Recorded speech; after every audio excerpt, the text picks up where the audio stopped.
Although clean coal, unconventional fossil fuels, and nuclear power may inevitably play a transitional role in some countries, there's no doubt that the world's long-term solution lies in renewable energy. It makes up, as you can see, a very small fraction of the energy supply today, but it's a resource that we cannot afford not to exploit. And unfortunately, there's more than enough of it. Wind alone, in principle, has enough energy to supply the world's power needs. And solar energy is, of course, the big jackpot if we can figure out how to use it.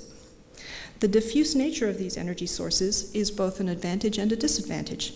It's an advantage because no one country or small group of countries control them, but a disadvantage because efficiency is usually achieved with scale. Wind energy has seen the biggest expansion so far, particularly in Europe and to some extent in windy states like Texas and California. At the end of 2007, worldwide capacity was 94 gigawatts, and a significant fraction of electricity is produced by wind in Denmark, Spain, Portugal, and Ireland. But the intermittent nature of wind makes it difficult to supply a larger fraction of the demand. There are also technical difficulties with scale-up, particularly fatigue problems with large turbines.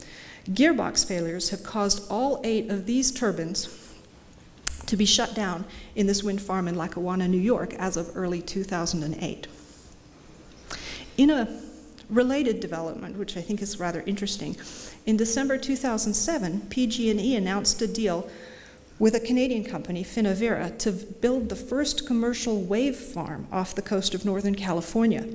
This is an aquabuoy, and it contains turbines that are powered by ocean waves. The facility is planned to generate 2 megawatts of power when it begins operating in 2012. Now, both wind and wave energy are just manifestations of solar power and of its global redistribution mechanisms. Naturally, there's also intense interest in using solar power directly.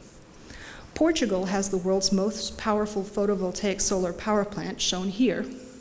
It consists of 52,000 PV panels spread across 150 acres, and it generates 11 megawatts of electricity, powering 8,000 homes and saving 30,000 tons of CO2 a year. Another way to collect the sun's power is a concentrating solar thermal system, which can be used to make electricity.